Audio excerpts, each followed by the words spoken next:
बिस्मिल्लाहिर्रहमानिर्रहीम। लाखों करोड़ों दुरूदो सलाम मोहम्मद मुस्तफ़ा सल्लल्लाहु अलैहि वसल्लम और आले मोहम्मद पर। मैं हूं उमर दराज गोंदल। होना तो ये चाहिए था कि तहरीक इंसाफ के लोगों को सजाएं हो रही थी और तहरीक इंसाफ के लोग कहते कि इमरान खान साहब चलें, आपकी तो समझ आती है, आप हमें क्यों फंसा रहे हैं। और ये कारकुन टूट जाते, इनके हौसले टूटते, ये लाताल्लुकी का ऐलान करते, पार्टी से अलग होते। लेकिन ये कैसे लोग हैं कि ये कहते हैं कि भाई इमरान खान हक के ऊपर है और हम डट के उसके साथ खड़े हैं। कल आधी रात को लाहौर में जज साहब ने सजाएं तो दे दी, लेकिन उन सजाओं को क्यों दिया, जज साहब ने कोई फैसला भी जारी करना था। अब 24 घंटे हो गए हैं लेकिन लाहौर से अभी तक फैसला जारी नहीं हुआ। लेकिन तहरीक इंसाफ के वो लोग जिनको सजाएं हुई हैं उनका रद्द-ए-अमल जरूर आ गया है और जो रद्द-ए-अमल आया है वो बहुत ही दिलचस्प है।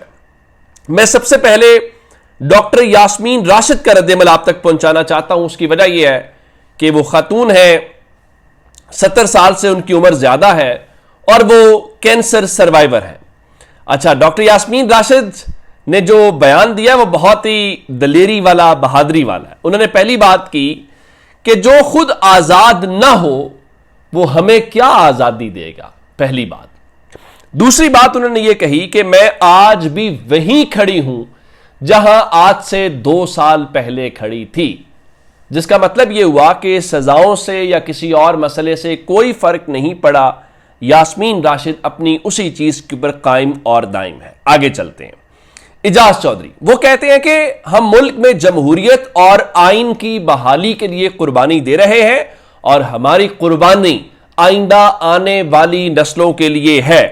सबसे ज्यादा चले डॉक्टर यास्मीन राशिद तो पीटीआई की हुकूमत आई तो फिर भी वजीर बन गई थी। उमर सरफराज चीमा तो इग्नोर्ड थे। जब आपकी हुकूमत जा रही थी, आपको पता चल गया था, तो आपने चंद हफ्ते या महीना दो आपने गवर्नर उनको बनाया, या शायद वो भी मुझे एग्जैक्ट याद नहीं कितने दिन के लिए वो बने थे। उमर सरफराज चीमा ने क्या कहा, उनका ये सजाएं हमारा कुछ नहीं बिगाड़ सकती। और उनका कहना यह था कि हम नजरियाती कारकुन हैं और हम आज भी अपने नजरिए के ऊपर कायम है। और फिर मियां महमूद रशीद जो हैं उन्होंने कहा कि देखें, इमरान खान हक और सच पर खड़े हैं, सो हम उनके शाना बशाना खड़े हैं, यानी हम उनके साथ हैं। अगली बात, जो शाह महमूद कुरैशी हैं जो नायब कप्तान भी हैं, उन्होंने कहा कि मैं अदालत में कुरान मजीद पर हल्फ देने को तैयार था कि 9 मई के वाकयात में मेरा कोई किरदार नहीं है। और उनका कि इस हद तक तो चले मैं खुश हूं कि मैं इस मुकदमे में बरी हो गया या मेरी रिहाई हो गई, लेकिन मैं अपने दीगर साथियों को सजाएं होने पर उतना ही रंजीदा हूं। क्यों?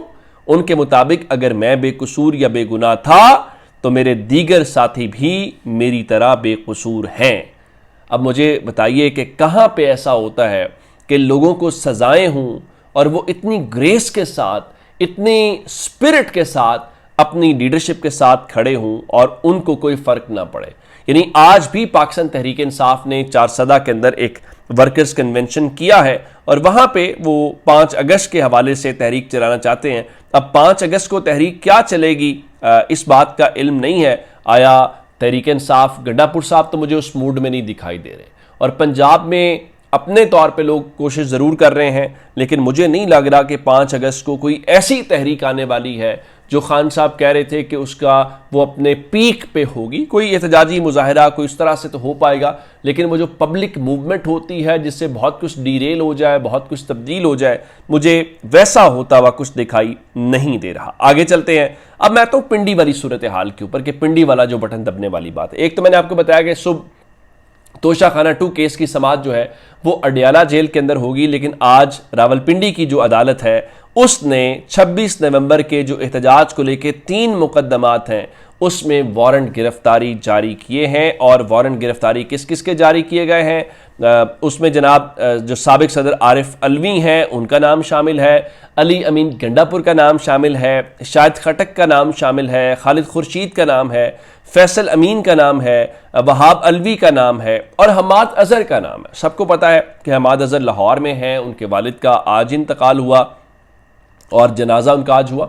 और इस वक्त लोग उनके घर में ताज़ियत के लिए जा रहे हैं। लेकिन अब इसका क्या मतलब हो सकता है, मेरे ख्याल से सबको पता है। और इवन ये कहा जा रहा है कि वारंट गिरफ्तारी जारी होने के बाद पुलिस टीमें तश्कील दे दी गई हैं और आज से छापे शुरू कर दिए जाएंगे। अब ये भी इसलिए हो रहा है कि आपने 5 अगस्त को जो तहरीक चलानी है उससे पहले कहा जाए कि देखें आप जो है वो पेश हूँ, आप इश्तिहारी हैं, आप अदालतों को वांटेड हैं। तो एक पूरे का पूरा माहौल जो है वो उससे पहले बनाया जाना मकसूद है। और दूसरी जानिब एक चीज़ और ज़रा सुन लीजिए कि गंडापुर साहब ने अपोजिशन के साथ मिलकर इलेक्शन लड़ा और तहरीक इंसाफ की एक सीट जो है वो कम हुई इस पूरे इलेक्शन प्रोसेस के अंदर। लेकिन कल 24 तारीख को खैबर पख्तूनख्वा की हुकूमत ने एक ऑल पार्टीज़ कॉन्फ्रेंस बुलाई थी और उस ऑल पार्टीज़ कॉन्फ्रेंस का मकसद ये था कि खैबर पख्तूनख्वा में जो अमन व अमान की सूरत हाल है और जो बाकी चीज़ें हैं उसको लेके एक मुश्तरका लाहे अमल जो है वो बनाया जाए। लेकिन उनको मुबारक हो कि उनके तमाम इत्तेहादी जो हैं वो सेनेट की हद तक तो आपस में याराना या दोस्ती थी कि आपने मुश्तरका इलेक्शन लड़ा, लेकिन वो मामला कुछ ज़्यादा देर चलता हुआ दिखाई नहीं दिया। और जो अपोजिशन की तमाम ही जमातें हैं, ज़ाहिर मुस्लिम लीग नून तो नहीं बैठेगी ना जी उनके साथ, तो अब जो हमारी इत्तलात हैं वो ये हैं कि अपोजिशन की जमातों ने, जिसमें पीपल्स पार्टी शामिल है, जिसमें JUI शामिल है, उन्होंने हुकूमत के साथ बैठने से इनकार कर दिया है। और अब यूँ कहिए कि उसमें जो JUI है, मुस्लिम लीग नून है, पीपल्स पार्टी है, अवामी नेशनल पार्टी है, वो इनकी हुकूमत के साथ नहीं बैठेगी।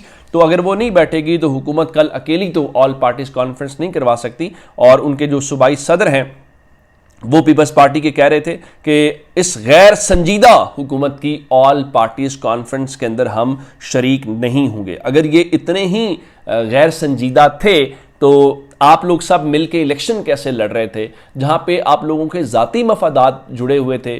तो वहाँ पे ना PTI की तफरीक थी, ना नून लीग की तफरीक थी, ना किसी और की तफरीक थी, ना गंडापुर की तफरीक थी। लेकिन जहाँ पे इस सूबे के आम आदमी का, गरीब आदमी का मामला आया, जहाँ दहशतगर्दी के वाक़यात हैं या उनका जानी नुकसान हो रहा है, तो वहाँ पर आपको एक दूसरे के साथ गैर संजीदगी नज़र आ गई है। तो यही होना चाहिए था और यही हो रहा है। उसकी वजह क्या है? उसकी वजह यह है कि आप अपने मफादात के लिए, फिर लोग इसीलिए कहते हैं कि उनका इस सिस्टम में कोई स्टेक नहीं है और ये जो सिस्टम है वो सारे का सारा अशराफिया के लिए। आपने पहले खबर सुनी थी कि कुछ जो कारोबारी शख्सियात हैं उनकी आर्मी चीफ के साथ मुलाकात हुई, जिसमें उन्होंने कहा कि अब अगली मुलाकात GHQ में होगी। गौहर इजाज़ ने उसकी तस्दीक की। फिर एसएम तनवीर TV के ऊपर बता रहे थे कि जनाब वो देखे ना, हम बता के थक गए हैं, बिजली के बिलों को लेके, फ़लाँ चीज़ों को लेके तो बात नहीं। अब एक और बड़ी अहम चीज़ हुई है और समा न्यूज़ के मुताबिक जनाब जो एक्सचेंज कंपनीज़ के नुमाइंदे हैं उन्होंने भी एक अहम शख्सियत से मुलाकात की है।